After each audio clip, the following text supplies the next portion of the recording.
ETF index mutual funds నేర్చుకుని stock మార్కెట్లో రాణించాలనుకుంటున్నారా? వెంటనే ఈ నెంబర్కి కాల్ చేయండి.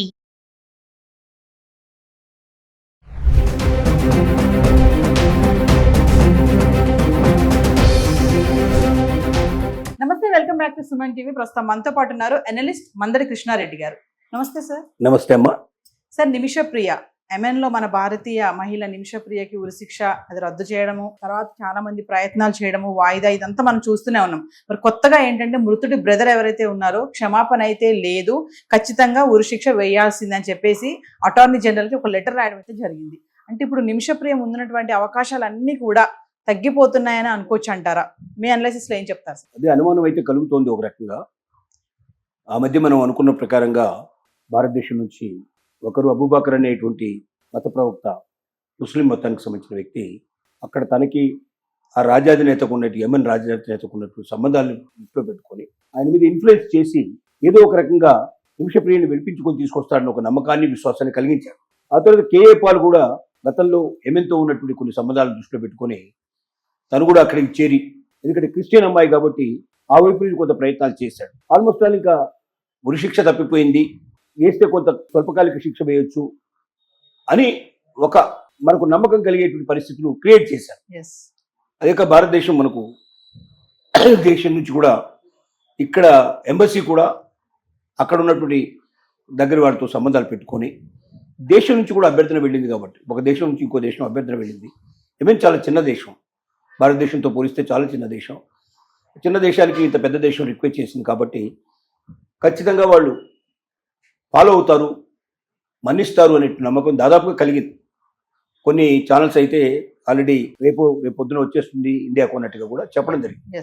కానీ మనం కూడా అప్పుడు చెప్పాం, విడుదలై బయటకు వచ్చేదాకా ప్రభుత్వం నుంచి కరెక్ట్గా మనకి ఇన్ఫర్మేషన్ వచ్చేదాకా దాన్ని నమ్మడానికి వీల్లేదని మనం చెప్పాం. ఇప్పుడు జరిగింది కూడా అదే. అంత దగ్గరగా వచ్చింది అనిపించుకునేటువంటి ఇప్పుడు దూరం అయిపోతున్నట్టుగా కనబడుతుంది. కేరళకు సంబంధించిన అమ్మాయి నిమిషప్రియ అక్కడికి యెమెన్కి వెళ్ళింది, అక్కడ నర్సుగా జాయిన్ అయింది. ఆ తర్వాత తను సొంత వ్యాపారం చేయాలని కోరిక కలిగింది ఆమెకి.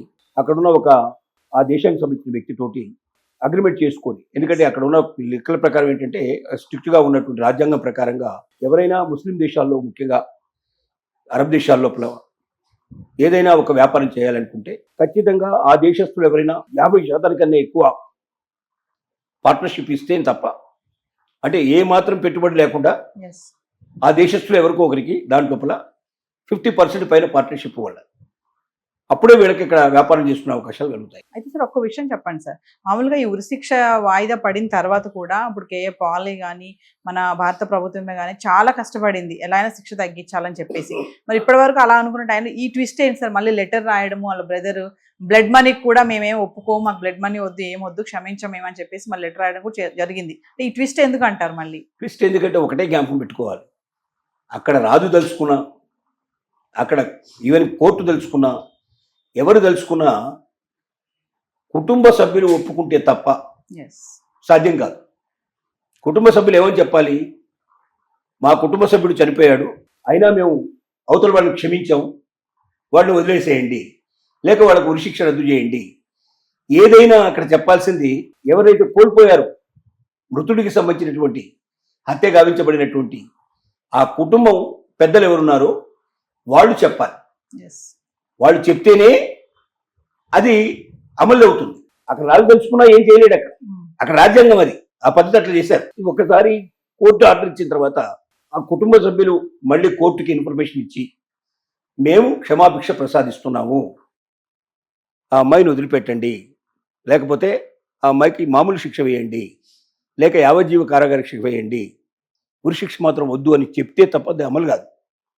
ఇప్పటిదాకా చెప్పిన వాళ్ళంతా మధ్యవర్తులే చెప్పారు కాబట్టి, కానీ కుటుంబ సభ్యులు ఎవరు చెప్పలేదు. అంటే ఎంత ప్రయత్నించినా కుటుంబ సభ్యులు ఒప్పుకుంటేనే అంతే, అది ఖచ్చితమైన కండిషన్ అది.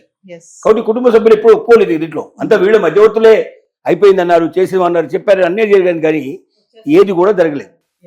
ఇప్పుడు సడన్ గా జరిగింది ఏమిటంటే, వాళ్ళ బ్రదరు ఎవరైతే చనిపోయాడో వాళ్ళ బ్రదరు స్వయంగా ఒక ఉత్తరాన్ని రాశాడు, సుప్రీంకోర్టుకు రాశాడు, అక్కడ ఉన్నటువంటి కోర్టుకు రాశాడు, దాంతో పాటుగా అక్కడ ఉన్న దేశాధినేత కూర్చొని రాశాడు, మేము బ్లడ్ మనీ తీసుకోవడానికి సిద్ధంగా లేవు, మాకు అక్కర్లేదు, మా అన్నని అంత కిరాతకంగా చంపినటువంటి స్త్రీని వదిలిపెట్టొద్దు, తనను ఉరిశిక్ష వేయండి, కంపల్సరిగా ఉరి తీయండి, యాజ్ ఎర్లీ యాజ్ పాసిబుల్, ఎంత తొందరగా వీలైతే అంత తొందరగా అవి ఉరి తీయండి, క్షమించే సమస్య లేదు అని స్పష్టంగా ఉత్తరం రాశారు. ఎస్. ఇది ఇప్పుడు చాలా కంటకంగా జరుగుతుంది. ఎందుకంటే ప్రభుత్వం ఒకవేళ క్షమించాలని ఆలోచన ఉన్నా, కోర్టుకు క్షమించాలని ఆలోచన కలిగినా కుటుంబ సభ్యులు ఎదురు తిరిగారు కాబట్టి సాధ్యం కాకపోవచ్చు. మళ్ళీ కుటుంబ సభ్యుల్ని రిక్వెస్ట్ చేసి మళ్ళీ వాళ్ళలో ఏమైనా మార్పు వచ్చి వాళ్ళ నుంచి లెటర్ వస్తే తప్ప నిమిషప్రియ బయటపడే అవకాశాలు కనబట్టలేదు. రోజు రోజుకు ఉచ్చు బిగుస్తోంది. ఇంకే క్షణంలో మనం ఇంకే వార్త విన్నా ఆశ్చర్యపడాల్సిన అవసరం ఉండదు. అంటే అప్పుడు మరి అబూబకర్ అనే ఒక మత పెద్ద కూడా ఇన్వాల్వ్ అయ్యారు కదా సార్ దీంట్లో. మరి ఇప్పుడు ఆయన నుంచి కూడా ఎటువంటి ఇన్ఫర్మేషన్ లేదంటే అంటే అబూబకర్కి ఆ కుటుంబంతో సంబంధం లేదు. అబూబకర్కి ఆ రాజకీయ అంటే అక్కడ దేశాధినేతతో సంబంధాలు ఉన్నాయి.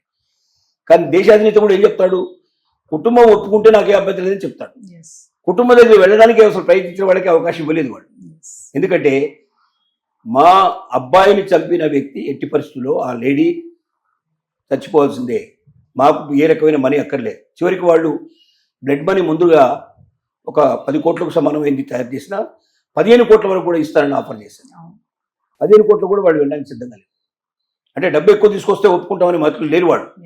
మా ఇంటి అబ్బాయిని చంపేసినటువంటి వ్యక్తులు వాళ్ళు ఎవరైనా సరే మిగలడానికి వీలు లేదు. వాడు ఖచ్చితంగా ఆవిడకు ఉరిశిక్ష పడాల్సిందే, ఇంకొక మార్గం లేదని చెప్తూ వచ్చారు. కాబట్టి ఇప్పుడున్న పరిస్థితుల్లో ఏ క్షణంలో ఏం జరుగుతుందో మనకు తెలియదు.